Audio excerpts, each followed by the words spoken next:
Ouais, salut à tous. On est en live, on est sur notre page Femmes Inspirantes. On est toujours sur Facebook et sur Twitch. Et vous pourrez retrouver évidemment les replays sur YouTube, Femmes Inspirantes. Donc je vous invite à regarder.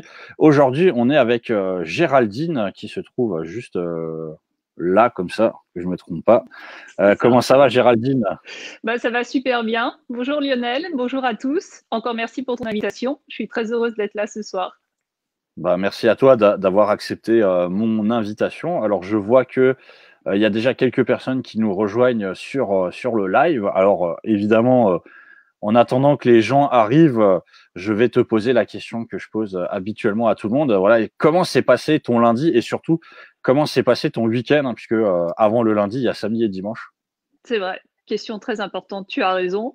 Bah écoute, les deux très bien. Week-end tranquille. Bon, c'est vrai qu'on en a pas mal des week-ends tranquilles en ce moment, faut être honnête.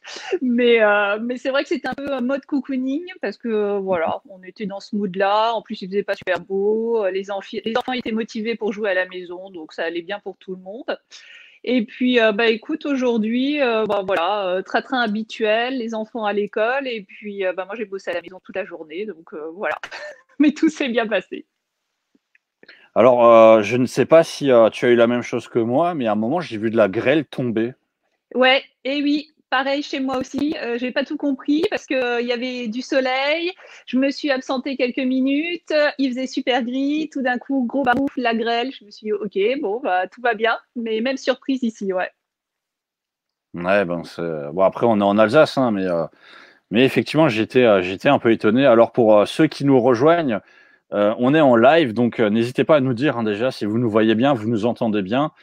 Pour ceux qui nous suivent régulièrement, vous savez que en ce qui me concerne, je n'ai pas forcément la meilleure des connexions et Géraldine m'a dit aussi que chez elle, ça arrivait de planter de temps en temps. Alors on espère évidemment que tu ne vas pas disparaître de l'écran Hmm. du jour au lendemain comme ça. Non, écoute, j'espère pas. J'ai joué la sécurité, du coup, je me suis mis sur le réseau 4G parce qu'en ce moment, le Wi-Fi, c'est pas terrible, donc ça devrait aller. Mmh. Eh ben, j'espère effectivement que tout ira bien. Donc n'hésitez pas à nous dire à n'importe quel moment, hein, si vous nous voyez disparaître. Et surtout, n'hésitez pas à poser vos questions à Géraldine si jamais vous avez des questions. De toute façon, il y aura une phase de questions-réponses à la fin. On reviendra dessus et en Ça fonction marche. des questions, on va essayer de rebondir dessus tout au long du live. Alors, Géraldine, bah, écoute, je pense qu'on peut commencer. Donc, bah, pareil, on va commencer par la question traditionnelle qui est tout simplement de ta petite présentation, ta vie, ton œuvre. Mais qu'as-tu fait? Je te laisse la parole. Écoute, ça marche, merci à toi. Je vais essayer d'être synthétique. Alors, ma vie, mon œuvre. Donc, je vais commencer par ma situation actuelle. Donc, je suis Géraldine, j'ai 38 ans. Je suis maman de deux petites filles. Et puis, surtout, en fait, depuis 4 ans, j'aime à dire que je suis SPF, c'est-à-dire sans profession fixe. Donc en fait, je vous explique, jusqu'à l'année 2017, en fait, je faisais une très belle carrière dans la fonction publique.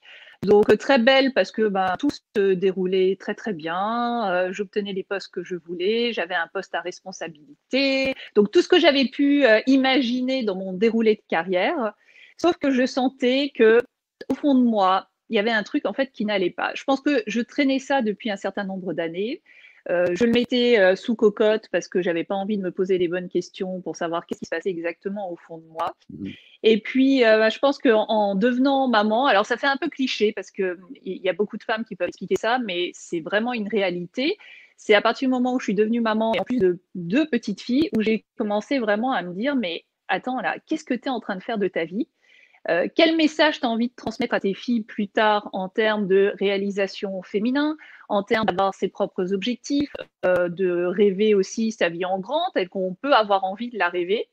Et donc, du coup, en 2017, j'étais enceinte de 8 mois de ma deuxième fille avec mon gros bidon. Et je suis rentrée un Mhm. soir et j'ai dit à mon mari, je dis, bon, bah écoute, je sais pas du tout ce que je vais faire de ma vie pro, mais tout ce que je peux te dire, c'est qu'après mon congé mat, je veux changer complètement. Voilà. Je n'avais aucun plan B, je ne savais absolument pas ce que je pouvais faire d'autre de ma vie puisque je n'avais connu que la fonction publique. Alors dans la fonction publique, j'avais exercé plein de postes. Hein. Parce que moi, je tenais maximum 2 ans sur un poste et tout de suite, je commençais à m'ennuyer, à tourner en rond. Donc, je cherchais tout de suite d'autres domaines. Je faisais d'autres formations pour découvrir d'autres choses, etc. Pour ça, il n'y avait absolument aucun souci. J'adorais ça, toujours apprendre des nouvelles choses. Mais malgré tout, voilà, je me demandais ce que j'allais pouvoir faire d'autre en dehors de ce cadre-là. Alors, en sachant que changer régulièrement, ça a été un peu le leitmotiv de ma vie dès le début. J'ai pas fait de grandes études parce que je savais absolument pas quoi faire de ma vie quand j'avais la vingtaine. Donc, j'ai pas fait un parcours brillant où je suis sortie avec, enfin, les masters n'existaient pas à mon époque, les DES en tout cas. J'ai pas, voilà, parce que j'étais tellement paumée que je m'embarquais dans des voies où il y avait trop rien qui me parlait. Et puis, ben, voilà, au bout d'un moment, je me suis dit, bah, maintenant, écoute, il faut que tu bosses, hein, tu as essayé plein de trucs. Donc, j'ai passé les concours de la fonction publique et c'est comme ça, en fait, que j'ai démarré ce cursus qui a duré donc pendant 12 ans. Donc, voilà. Et puis, 2017, donc, gros changement. Je plaque tout parce que, ben voilà, hein, quand on est fonctionnaire, on a justement la sécurité de l'emploi. J'avais passé les concours, etc. Donc, je repartais vraiment de zéro parce qu'on n'a aucun filet de sécurité quand on veut s'orienter vers autre chose. Et j'ai quand même pris ce risque et ce challenge du coup pour partir dans cette autre voie et me tester sur d'autres challenges professionnels. Ok. Alors moi j'aurais juste une question personnelle hein, par rapport Ouais. juste à ta petite présentation. Moi, ça m'a un peu interloqué quand tu as dit que tous les 2 ans tu changeais d'emploi. Comment ça se passait exactement? Parce que dans le privé, si maintenant tu as un taf et tous les 2 ans tu changes, je sais que si tu vas voir des recruteurs, ils vont quand même vous poser la question, ah c'est bizarre, vous arrivez pas à rester. Et donc pour toi, ça se passait bien quand tu voulais changer tous les 2 ans? Alors du coup, bah écoute, oui. Bizarrement oui. Alors bien sûr, on me questionnait là-dessus, hein, très clairement, en me disant, alors en plus à force, je restais essentiellement dans la même collectivité, donc ils commençaient un petit peu à connaître le phénomène, on va dire. Et donc, je leur expliquais, ils me connaissaient, ils savaient que j'avais toujours besoin de découvrir d'autres choses. Ils savaient pour autant que je m'investissais à 200% sur mes postes. Donc, ils avaient aussi cette garantie-là. Donc, c'était un peu, si tu veux, à chaque fois un pari. C'était, bon, bah, OK, on prend Géraldine, ça devrait bien se passer. Elle va bosser comme une malade, mais faut pas s'attendre à ce qu'elle reste 10 ans sur le même poste. Donc, ça passait quand même, du coup, par rapport à ça, du fait de ma motivation et de mon engagement à chaque fois sur les postes, en sachant que j'étais dans la fonction publique territoriale, donc on est quand même soumis à postulation, hein, donc avec CV, lettre de motivation, on passe des jurys, etc. C'est pas, on n'est pas muté d'office sur un poste, hein, donc il fallait que je défende à chaque fois ma candidature.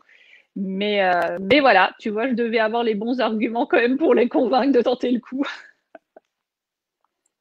Ok, bon écoute, hein, si ça passe, c'est bien. Et si tu as réussi à les convaincre à chaque fois, ça montre que ben, tu étais peut-être le meilleur candidat en effet. Alors je te propose de passer justement à un petit peu, ben, qu'est-ce que tu as vécu suite à cette expérience, hein? Qu'est-ce que tu as fait et surtout au final, qu'est-ce que tu as créé suite à ce changement de carrière? Ouais. Donc du coup, en 2017, quand j'ai décidé de me lancer justement dans cette autre vie professionnelle, alors je t'avoue que j'ai eu quand même d'abord une espèce de grande phase de solitude, pour dire ce qui est, parce que après l'euphorie du oui, ça y est, je me lance, ça va être autre chose, je vais faire du coup, je vais découvrir plein de choses, ça va être génial, etc. Donc bon, déjà, tu as ta réalité quotidienne parce que bah, j'avais un petit bébé en plus dans les bras, ma fille aînée qui avait 2 ans et demi. Donc, en termes d'occupation, c'était déjà pas mal. Donc, finalement, une première année s'est passée où ben, je me suis concentrée sur ma vie familiale et en même temps, ça me permettait aussi quand même de commencer à poser de nouveaux projets, à réfléchir, etc. par rapport à tout ça. Puis au bout d'un an, quand j'ai commencé un petit peu à sortir la tête de l'eau, où je me suis dit, bon, allez, maintenant, c'est aussi important pour moi d'avoir une vie professionnelle, d'avoir une vie sociale, j'ai besoin d'avancer maintenant par rapport à ça. Donc pour moi, il était clair que je voulais me tester sur bah, des compétences potentielles en tant qu'entrepreneur. Sauf que là, gros syndrome de l'imposteur, parce que tu te dis, OK, mais moi, je sais rien faire en fait. Qu'est-ce que tu veux que je montre comme compétence? Donc c'est là où ça a été un petit peu compliqué pour moi parce que en plus, bah, comme tu le disais en introduction, j'habite pas sur Strasbourg, je suis aussi, j'habite dans un petit village, donc pouvoir rencontrer du monde, rencontrer d'autres entrepreneurs et notamment d'autres femmes entrepreneurs parce que j'avais vraiment besoin de partager mes interrogations à ce moment-là, bah, c'était tout de suite beaucoup plus compliqué. Donc je me disais, bon, alors ok, distance géographique, ça me fait une petite barrière supplémentaire, bah, comment je vais faire pour la contourner? Eh ben, tiens, si j'essayais, moi, de rencontrer justement autour de chez moi aussi des femmes entrepreneurs, parce qu'il n'y a pas de raison qu'en dehors de Strasbourg, il n'y ait pas justement aussi des belles rencontres à faire, qu'il n'y ait pas aussi des profils intéressants, des femmes qui ont eu des parcours un peu similaires aux miens et avec qui je pourrais échanger, qui pourraient me conseiller, me rassurer aussi, parce que je pense qu'à ce moment-là, j'avais beaucoup besoin d'être rassurée, et puis qui puissent m'inspirer, parce que c'est aussi hyper important dans ces moments-là d'avoir des rôles modèles et puis de savoir que ces parcours-là sont possibles et puis qu'on peut faire de jolies choses grâce à ces rencontres-là. Et donc, du coup, alors j'étais très éloignée de tout ce qui était réseaux sociaux. Enfin, voilà, tu sais, j'avais ma petite page Facebook. Je devais publier un truc tous les 6 mois. Enfin, voilà, je n'étais pas du tout branchée là-dessus. Et grâce à une amie blogueuse, une fille en Alsace que je salue d'ailleurs, donc en discutant de ça avec elle, elle me dit mais fais un truc sur les réseaux sociaux, écoute, il y a forcément, tu vas faire des rencontres, ça va forcément créer quelque chose. Bon bah ok, ça marche. Donc du coup, je travaille un petit peu ça avec elle et puis en janvier 2019, je me lance et je crée donc une page Facebook que j'appelle Les Femmes Fantastiques. Alors pourquoi les femmes fantastiques? Pas pour ancrer le mythe de la super-héroïne ou de la superwoman, parce que il a aussi ses limites. En tant que femme, on porte déjà suffisamment de choses, donc je voulais pas en rajouter une couche pour dire allez les nanas, soyons toutes des superwoman. Mais c'était pour moi en fait pour rencontrer des femmes ordinaires entre guillemets comme moi, voilà, comme toutes celles qui pouvaient être autour de moi et que j'arrivais pas à rencontrer, mais qui ont souvent des parcours extraordinaires et que derrière l'étiquette et la façade, si on prend le temps de rencontrer la personne et de discuter avec elle, on se rend compte qu'il y a un vécu, qu'il y a une expérience de dingue et que c'est hyper enrichissant. Et donc voilà, je lance ma petite page, je commence à poster 2-3 trucs, sauf que d'un coup, je commence à être contactée justement par plein de femmes qui me disent voilà, écoute, très bonne idée, je comprends tes interrogations, je comprends ton parcours, donc ce serait vraiment avec plaisir pour pouvoir se rencontrer et échanger là-dessus. Ok, alors je t'avoue, je ne m'attendais pas du tout à autant d'enthousiasme et autant d'engouement du coup pour ça, pour pouvoir se rencontrer. Donc j'organise une première rencontre au printemps 2019. On était dans un petit café à Aubernais, près de chez moi, pour pouvoir se rencontrer. Donc c'était petit, j'avais dit voilà, 15 places, ça sera déjà très bien s'il y a 15 personnes qui viennent. Avec la grosse angoisse de punaise, et si je me retrouve toute seule, j'ai quand même l'air bête. Et pas du tout. Les 15 femmes viennent. On échange justement sur nos parcours, enfin voilà, on fait connaissance. L'envie vraiment, tu sais, qui est ce lien qui se tisse et puis cette entraide qui est une forme de sororité en fait qui prennent naissance du coup à l'issue de cette rencontre-là. Et ça m'a vraiment, enfin, à la fois touchée, bouleversée que moi, qui suis-je moi pour demander à des femmes de venir comme ça pour qu'on puisse échanger et que ça passe du coup super bien. Donc suite à ça, nouvelle rencontre et puis les demandes étaient de plus en plus fréquentes, etc. Donc en octobre 2019, j'embarque un certain nombre du coup de personnes avec moi et on décide de fonder une association, donc qu'on appelle les Femmes Fantastiques, avec du coup dans l'objectif justement de pouvoir créer des rencontres, y compris donc en dehors de Strasbourg, parce que forcément ça me tenait à cœur qu'il y ait aussi une émulation qui se fasse du coup sur ces secteurs-là où il y a c'est pas forcément aussi dynamique justement que sur Strasbourg en termes de rencontres et de réseautage. Et donc voilà, démarre du coup dans le cadre de cette association ces différentes rencontres. Donc il y en avait, moi j'en animais sur Aubernais, une par mois. Donc on essayait à chaque fois de trouver une thématique pour pouvoir échanger. Si je pouvais trouver une intervenante, il y avait quelqu'un qui venait pour faire soit une conférence ou on a découvert aussi la rigologie. Enfin voilà, passer des bons moments sympas comme ça. Je sais pas si tu connais la rigologie. Mais oui. Ouais, voilà. Donc j'imagine juste que enfin, j'ai jamais pratiqué, mais je crois que j'avais vu des formations passer, mais juste dans le titre, il y a le concept de rigoler. Ouais, oui, c'est ça. C'est ça, c'est exactement ça. C'est des techniques de respiration, de détente, pardon, pour pouvoir rigoler entre nous au sein d'un groupe, même avec des personnes que tu connais pas. Et voilà. Enfin, en tout cas, c'était c'était très sympa. Donc, on passe à chaque fois des bons moments comme ça. Il y a un groupe qui se crée dans le Haut-Rhin, près de Mulhouse. Il y a un groupe qui commence à démarrer, du coup, près de Strasbourg. Et voilà. Et donc, ça commence à prendre comme ça. Et je t'avoue qu'à ce moment-là, je me sentais même un petit peu dépassée par tout ce qui arrivait. Parce que moi, initialement, enfin, je partais de ma situation perso. Je voulais faire quelques rencontres. Et je me retrouvais prise dans cette espèce de tourbillon. Alors, super, parce que j'ai fait des super rencontres, voilà, mais ça allait trop vite. Je commençais même à être contactée par des politiques qui forcément voulaient profiter de l'image, la femme, enfin voilà, profiter du coup de cet élan-là. Et j'étais là, mais moi, c'était pas comme ça que je voyais les choses, c'était pas comme ça que j'imaginais les choses. Donc en même temps, tu vois, c'était super parce que ça me faisait avancer personnellement par rapport à plein de questionnements que je pouvais avoir. Mais finalement, en fait, je continuais tout autant à m'interroger sur mon issue, entre guillemets, professionnelle, parce que là, je me retrouvais, bah, j'étais 100% bénévole. J'avais créé une mini-entreprise, parce qu'une assoce, faut pas rêver, hein, mais c'est une mini-entreprise. Hein. Tu as de la compta à faire, tu as de la com à faire, tu as des dossiers à remplir, tu as des inscriptions à faire, c'est exactement la même chose. Et voilà, et ça tourbillonnait comme ça. Et je commençais presque un petit peu à flipper du coup par rapport à tout ce que ça me demandait aussi en termes d'engagement. J'étais invitée à plein de soirées, de choses, etc. Et puis à côté, bah, il y avait ma vie de famille où j'avais parfois l'impression que je galérais encore plus que quand j'étais salariée. Et je me disais, mais qu'est-ce qui se passe, quoi? Qu'est-ce qui se passe? Et finalement, dans quelle direction je vais? Et qu'est-ce que je fais? Et en même temps, à côté, j'essayais de monter d'autres projets sous un format d'entreprise, on va dire, et pas associatif. Et je me lançais dans des trucs de dingue. J'avais des idées. Alors, je voulais créer, du coup, justement, sur la base de la SOS, je me suis dit, bah, je vais créer un endroit sur une sorte de tiers-lieu où on pourrait aussi se rencontrer, on pourrait du coup qu'il y ait un espace de coworking, qu'il y ait des possibilités de faire des ateliers, des choses comme ça, mais du coup sur mon secteur, parce qu'à ce moment-là, il n'y avait pas grand-chose. Bon, depuis, il y a plein de choses qui sont ouvertes, mais enfin voilà, du coup, c'était à chaque fois des projets, mais énormes, énormes, énormes. Et puis voilà, et puis donc j'avançais par rapport à ça, et puis arrive du coup mars 2020.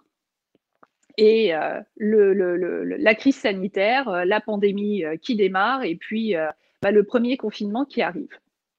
Et là, c'est un peu première douche froide. Bah, ça tombe bien que tu parles de ça, hein, puisque justement, j'allais te poser la question, qu'est-ce que le Voilà. confinement a eu comme effet, que ce soit personnel ou professionnel? Alors, c'est vrai que dans les précédents lives, pour ceux qui ont eu l'occasion de suivre, il y en a beaucoup des fois qui me disent que c'est un moment justement, tu sais, de réflexion et ça te permet d'en tirer quelque chose. Pour d'autres, ça a été des moments un peu plus compliqués où justement ils ont senti que ils servaient à rien, ils n'arrivaient pas un peu à trouver leur place. Pour toi, comment ça a été personnellement et par rapport à ton projet, comment ça a affecté tout ça, le confinement? Ouais.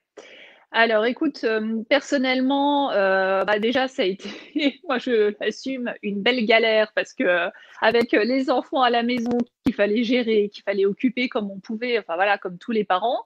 Et encore, je veux dire, je me plains pas, hein. On n'est pas dans la situation la plus compliquée. On a un petit jardin, on avait les champs à côté, donc on avait la possibilité toujours de faire des promenades, pendant notre heure quotidienne. Mais voilà, malgré tout, gros chamboulement par rapport à tout ça. Donc vraiment plus beaucoup de temps pour travailler parce qu'en plus, les enfants sont petits, donc ils demandent beaucoup, beaucoup de temps. Donc là, du coup, tout ce que j'avais commencé à amorcer, tout s'est arrêté net. Donc je me dis: «Bon, OK, bon, voilà, de toute façon, c'est comme ça, on va bien voir».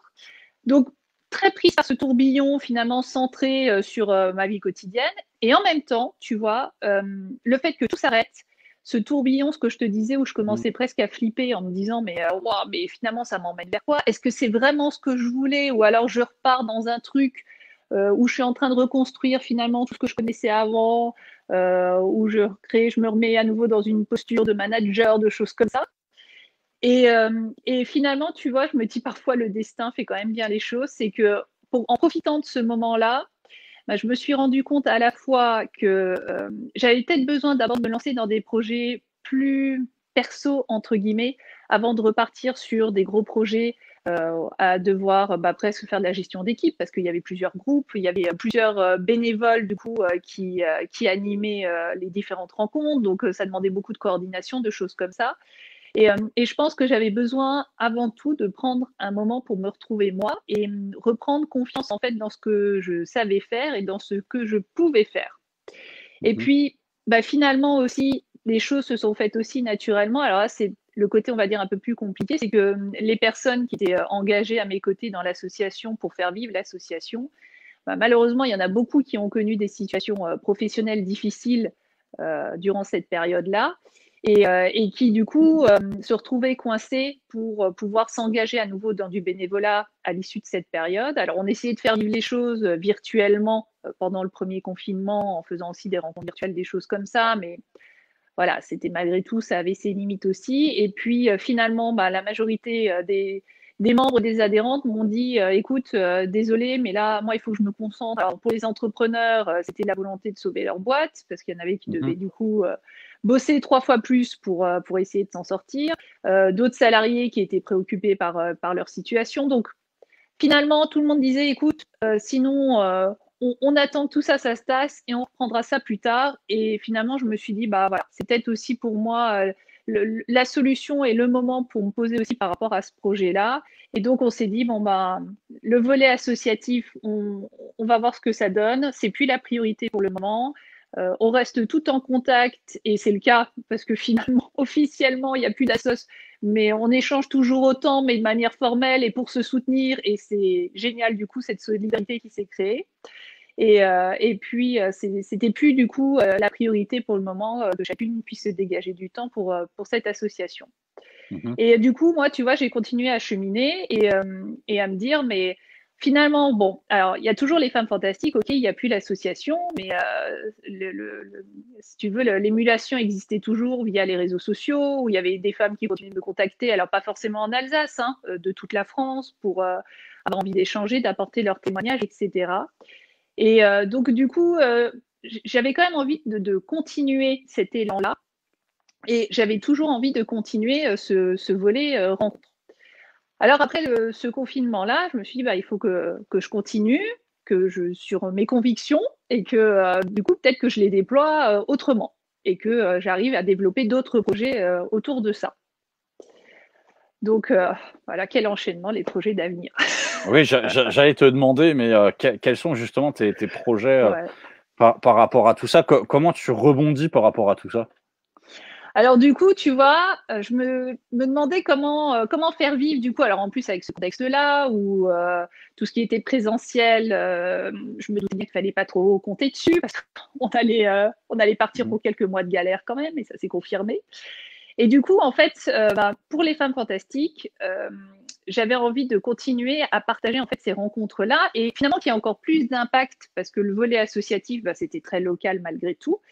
Et là, en fait, tous ces beaux parcours assez incroyables et très aspirants que moi, je pouvais avoir connaissance du fait de mes rencontres. Et d'un autre côté, il y avait tellement de femmes qui me contactaient en me disant écoute, je me reconnais dans ton parcours, mais moi, je suis complètement perdue.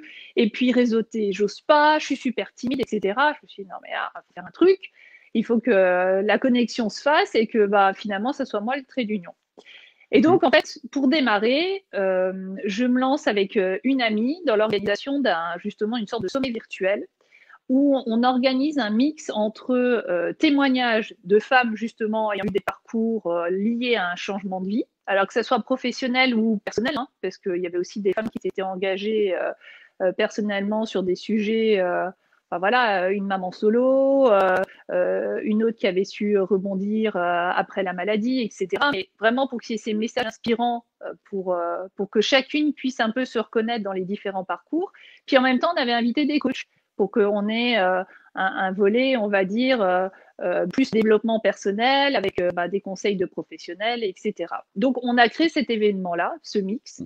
Et là, pour moi, ça a été déjà une première révélation parce que je me suis hyper challengée par rapport à cet événement. C'est-à-dire que je me suis retrouvée en posture de mener des interviews, ce que j'aurais jamais osé faire. Donc là, j'avais plus le choix parce qu'en plus, bosser à deux, j'avais pas le choix. Quand j'avais mon ami qui fonçait, il fallait pas que je me pose de questions, il fallait que j'y aille aussi.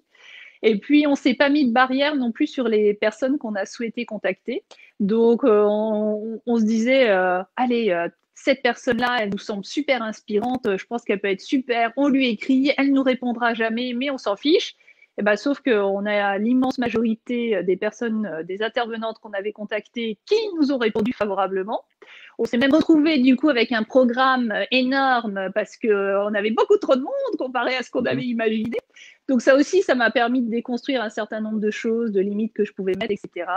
Et puis j'ai eu un vrai plaisir autour de cet événement-là, quoi, d'organiser cet événement-là. Donc je me suis dit, bon, tu vois, finalement, tu sais peut-être quand même faire 2-3 trucs, ma fille, donc ça peut valoir le coup de creuser là-dedans. Et donc après ce sommet, eh ben, j'ai eu envie toujours de continuer ces rencontres-là. Donc je me suis lancée dans des podcasts pour partager du coup les interviews des femmes que je peux rencontrer dans le cadre de mes différentes démarches et grâce au réseau des femmes fantastiques. Et puis, en même temps, j'ai commencé à suivre donc une formation dans la rédaction web, parce que toujours au niveau de la com, j'ai de fortes appétences par rapport à ça. Donc, c'est aussi un plaisir pour moi d'écrire. Donc, je me suis dit, bah, allez, je prends confiance en moi et puis je crois également en ces compétences-là. Et puis, bah, je continue à développer les femmes fantastiques par le biais des podcasts. Et j'aimerais beaucoup en faire, si tu veux, une plateforme où on pourrait justement retrouver des contenus pour en fait permettre aux femmes bah, d'oser se révéler et de devenir vraiment qui elles sont. Et notamment, en fait, sur les femmes fantastiques, il y a, on va dire, un trait de caractère qui me touche particulièrement, puisque je parle souvent, en fait, à la communauté des femmes atypiques. Alors, par atypique, j'entends par là les hypersensibles, que je suis, et puis aussi les neuroatypiques. Alors, les neuroatypiques, c'est ce qu'on appelle alors haut potentiel intellectuel, j'aime pas trop ce terme, mais plutôt multipotentiel, les zèbres, la douance, enfin, il y a plein de termes aujourd'hui. Et c'est aussi parler du coup à cette communauté parce que j'en ai rencontré beaucoup, beaucoup, beaucoup dans le monde de l'entrepreneuriat parce que je me suis rendu compte qu'il y en avait beaucoup qui s'étaient lancés, que beaucoup restent invisibles par rapport à tout ça et que bah, finalement, elles se mettent encore plus de barrières par rapport à leur hypersensibilité. Et du coup, bah, c'est pouvoir partager des parcours inspirants de celles qui ont osé bah, composer avec leur hypersensibilité pour en faire une force. Et puis, bah, peut-être leur apporter par la suite des contenus pour qu'elles puissent oser aller encore plus loin.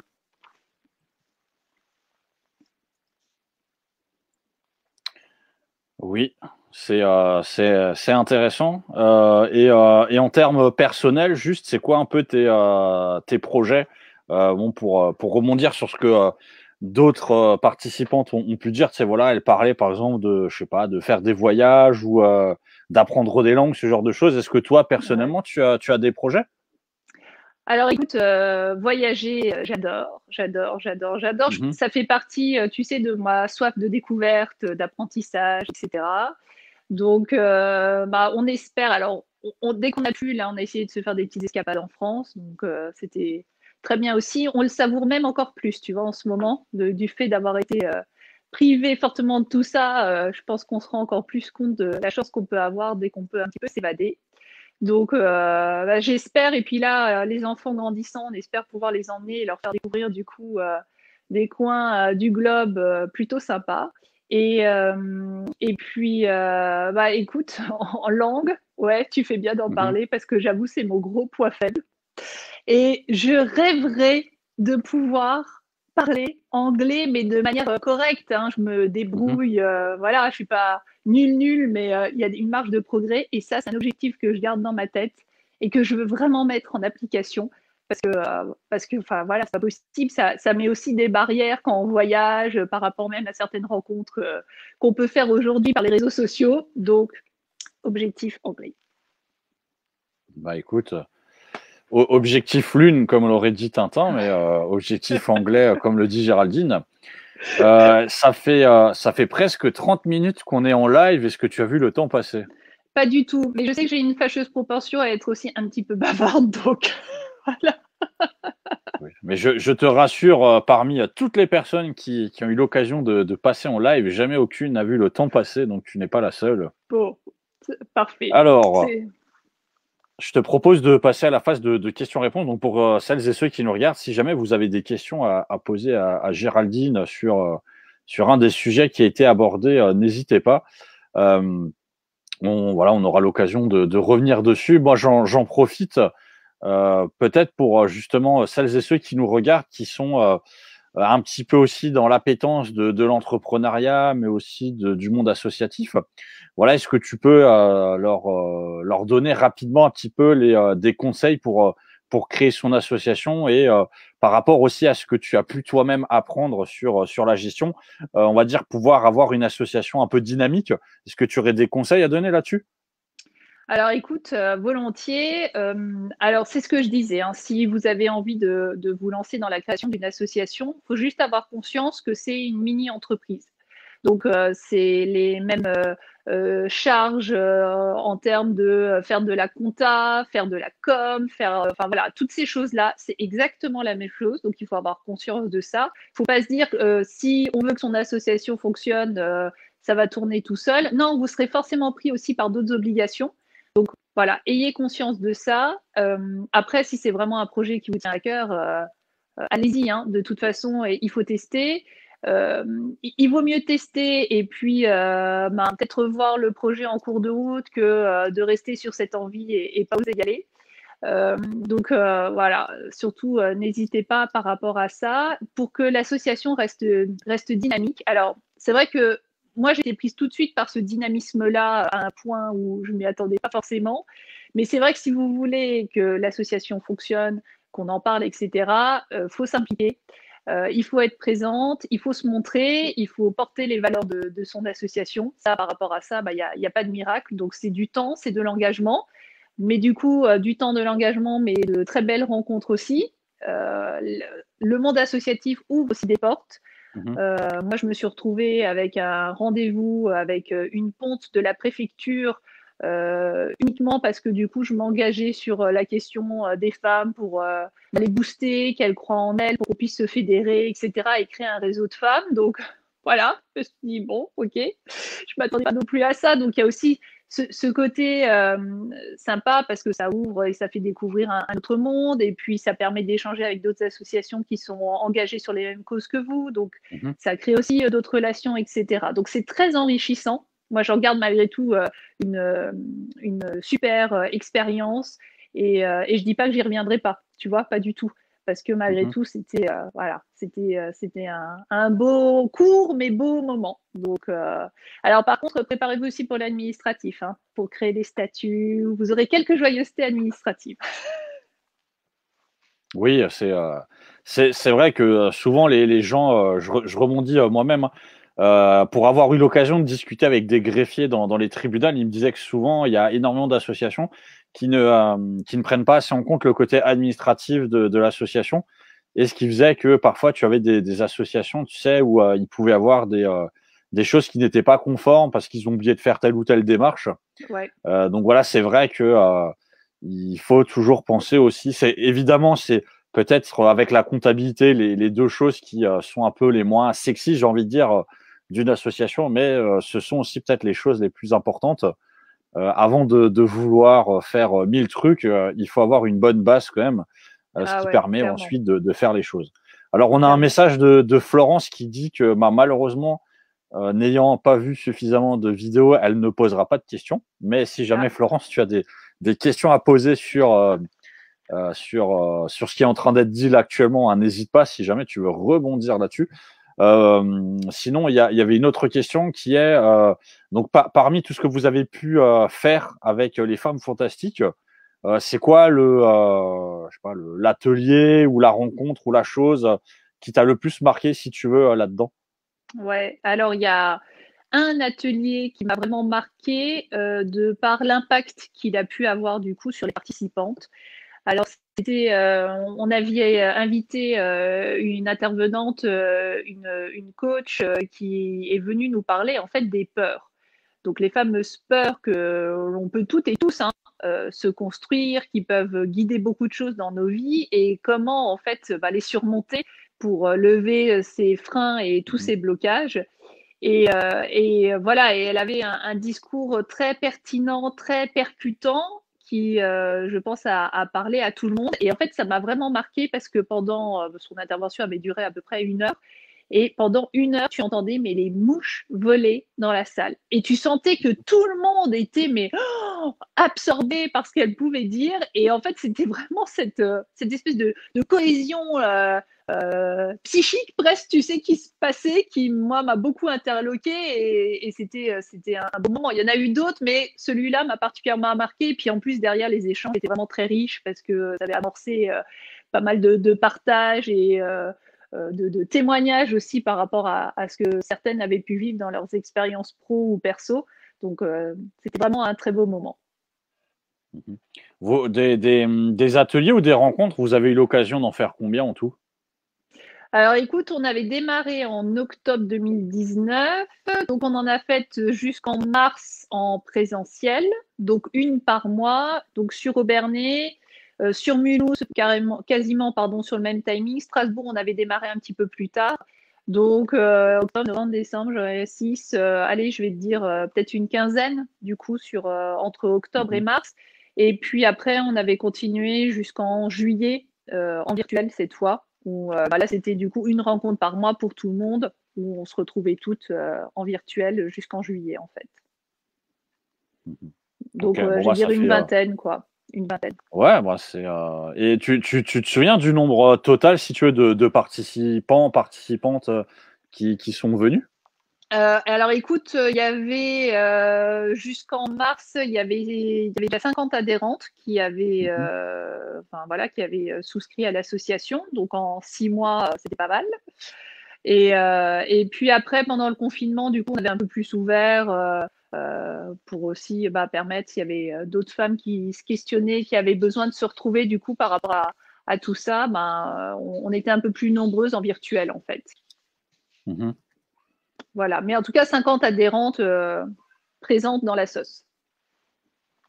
Ouais, c'est pas mal. Et c'était 50 adhérents et en termes de membres actifs? Écoute, alors on était 5 au niveau du bureau, donc qui participions à l'organisation, à l'animation, etc. Plus 2 bénévoles actives, 3 même. Il y en avait 2 qui animaient le groupe sur Mulhouse et une sur Strasbourg. Donc voilà, on était 4-5 à tourner comme ça pour animer les groupes en fait. Ok. Bon, bah, c'est déjà un bon début pour une asso qui était jeune quand même, hein, comme la vôtre. Ouais, c'est clair, c'est Il y clair. a, il y a un potentiel.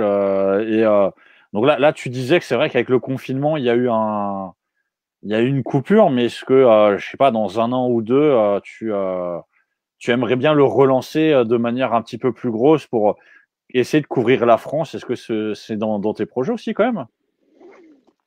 Écoute, bonne question. Comme je t'ai dit, j'ai pas fermé la porte Mhm. parce que c'était il y avait tellement de beaux moments et de belles rencontres que je peux pas renoncer complètement. Après, on verra, tu vois, ça dépendra de plein de choses. Ça dépendra à ce moment-là du temps, de la dispo que j'aurai. Si je rencontre du coup des personnes qui me disent bah ouais, écoute, je m'engage avec toi, je te soutiens, on peut faire un truc sympa, voilà, pourquoi pas. Donc, pour l'instant, c'est entre parenthèses parce que j'ai aussi envie de développer les autres pans de mon activité, ce que je te disais. Donc, ça dépendra comment tout se goupille et où est-ce que j'en suis d'ici quelques temps, tu vois. Après, je me dis, on peut très bien aussi imaginer des rencontres sans repartir dans un système d'association, tu vois, où on peut aussi Mhm. organiser des rencontres spontanées et puis voir un petit peu ce que ça donne, tu vois. Donc, voilà, à voir. Il y a juste mon chat Ok. qui gratte là. Voilà, pardon, mon chat grattait la porte. Oui. Le mien était en train de dormir juste à côté de moi là et Ah bah il écoute, a eu le temps de se lever, de bâiller et d'aller se recoucher. le mien, Euh, ça va, il a tenu presque 40 minutes, hein, il est pas mal. oui, félicitations à lui. Bah, ça tombe bien puisqu'on est à 40 minutes de live, donc on arrive à la fin du live. Si jamais il y a une dernière question qui est posée, ben je la prendrai en vol. Mais sinon, moi en tout cas, je te remercie d'avoir participé à ce live. Bah, avec grand plaisir. Merci à toi encore pour ton invitation. Bah, merci. Et on se retrouve la semaine prochaine, puisqu'on aura encore un live lundi 22 avec Amandine, qui elle nous parlera elle aussi, elle s'est lancée dans l'entrepreneuriat et elle a créé donc son entreprise de communication aussi pour nous parler un petit peu de ça. Donc ça, ce sera la semaine prochaine. Et vous pourrez retrouver évidemment notre live avec Géraldine. Il va être disponible en replay tout de suite sur Facebook, et il sera aussi disponible sur la chaîne YouTube. Donc je vous invite à aller regarder aussi. Et évidemment, vous pouvez toujours poser vos questions. Donc si jamais vous avez des questions pour Florence, une fois que tu auras vu le replay, tu pourras toujours poser des questions à Géraldine si jamais tu as des questions par rapport à ce qui est partagé. Voilà. Géraldine, est-ce que tu as un petit mot de la fin pour nos spectateurs? Eh ben, écoute, comme petit mot de la fin, j'ai envie de dire, tu vois, même si je dois encore avancer sur mon chemin personnel comme professionnel, il y a encore du boulot, ça c'est clair. Même si parfois je me demande quand même, mais qu'est-ce que j'ai fait? Est-ce que j'étais pas ma boule? Et ben pour autant, tu vois, je regrette pas. Parce que peut-être qu'à un moment donné, je retournerai quand même dans la fonction publique parce que j'aurais essayé cette voie-là et que, bah, voilà, peut-être que ça n'aura pas marché à l'ampleur que je pouvais espérer. Mais je serais fière d'avoir essayé et j'aurais pas ce regret-là, tu vois. Donc après, moi, j'ai foncé bille en tête et puis je pense que ça vaut le coup quand même pour un projet comme ça de se poser un petit peu plus et de se questionner un peu plus et peut-être monter un autre projet à côté et puis peut-être de se tester d'abord en étant à temps partiel. Enfin voilà, il y a d'autres possibilités que j'avais pas envisagées moi avant de vraiment réfléchir au sujet. Donc réfléchissez bien à la question, mais si vous sentez que vous avez ça au fond de vous, ben voilà, faut s'en ôter quelques peurs et puis il faut oser. Ça peut vraiment valoir le coup. Ok. Bon, bah écoute, ce sera le mot de la fin. Et moi, je te souhaite une bonne soirée. Et évidemment, pour ceux qui nous regardent ou qui verraient en replay, moi, je vous donne rendez-vous lundi 22 à 19h avec Amandine pour un prochain live. Et donc, bonne soirée à toutes et à tous. Et on se retrouve la semaine prochaine. Ciao. Bonne soirée. Ciao.